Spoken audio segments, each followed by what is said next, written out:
Okay, so for this deep dive, we are jumping straight into Zadie Smith's powerhouse 2012 novel, N.W. Hmm. And the title itself is really the anchor for everything, N.W. It's the Northwest London postcode. Right, and it's a place that's just defined by these massive social and economic contrasts. And that's what's so interesting, how she captures that contrast in the actual structure of the book. Oh, absolutely. She basically throws the textbook out the window. It's, a really experimental polyphonic approach. Polyphonic, meaning many voices, many styles. Exactly. You get shifts between first person, third person, stream of consciousness. There are even sections that are written like a screenplay. So it's all meant to reflect that messy, layered feeling of city life. Yeah, precisely. And that sort of structural chaos drops us right into the main human story. We're following four people who all grew up on the same working class estate, Caldwell. Right. You have Leah Hanwell, Natalie Blake, who used to be Keisha Felix Cooper, and Nathan Bogle. And their lives just perfectly show you Lunder's Great Divide. They really do. I mean, you've got Leah, a social worker, who stays very rooted in that life, physically close to home. And then her best friend, Natalie, becomes this super high-achieving barrister. A self-made barrister, yeah. Yeah. Living in a huge, affluent Victorian house. It's like they represent this lost generation that's, struggling to climb up without losing themselves. So how does Smith use the form, the actual writing style, to show that difference between them? Well, it's brilliant. Natalie is so efficient, so goal-oriented.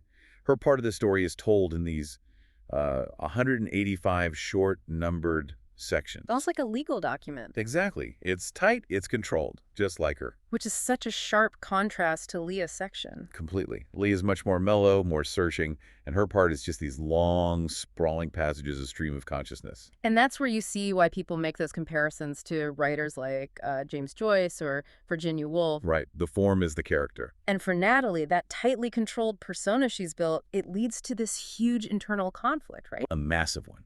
She hit every single goal she set for herself, but now she feels totally trapped by it. She can't reconcile this polished Natalie with the working-class Afro-Caribbean Keisha she came from. So it's this complete alienation from her own past. Totally. And the societal pressure is immense. People accuse her of being a coconut. Black on the outside, white on the inside. Mm-hmm. And her desperation to escape that perfect cage is what leads her to these really disastrous online sexual encounters. It all just spirals into a nervous breakdown. Which brings up this bigger theme in the book about self-definition. I'm thinking of that line from Leah, "I am the sole author of the dictionary that defines me." Yes. And the novel shows that freedom as, both a blessing and a curse. Because it comes with all this responsibility, all this doubt. Exactly. And that whole idea of choice and doubt is just brutally contrasted with the central tragedy of the book. Felix Cooper. Yeah, Felix. He's trying so hard to turn his life around, get his career as a chef going, and then during a random robbery, he's killed. Stabbed by Nathan Bogle and an acquaintance, all over a cheap pair of zirconium earrings he wouldn't give up. A gift from his girlfriend. It's just senseless. And it shatters any idea you might have of community solidarity. Right. It shows how in this competitive London, your background doesn't guarantee you anything anymore. Which brings us to the climax. Natalie shows up at Leah's house right after a near-suicide attempt. Yeah. She's shaken. And in that moment, she starts spouting these, empty conservative talking points. The just world fallacy? Yeah. This idea that success is always earned, so failure must be deserved too. It's a horrible moment, suggesting people like Felix or Nathan suffer because they're, unworthy. Yeah. But it does push them to do something. They both end up contacting the police with information about Nathan. And yet, The book ends with them just resettling into their lives as they existed at the start. the cycle just continues, which leads us to, I think, the most powerful choice Smith makes in the whole novel. And it's about Nathan Bogle. This is so interesting. Smith deliberately doesn't give us his inner life.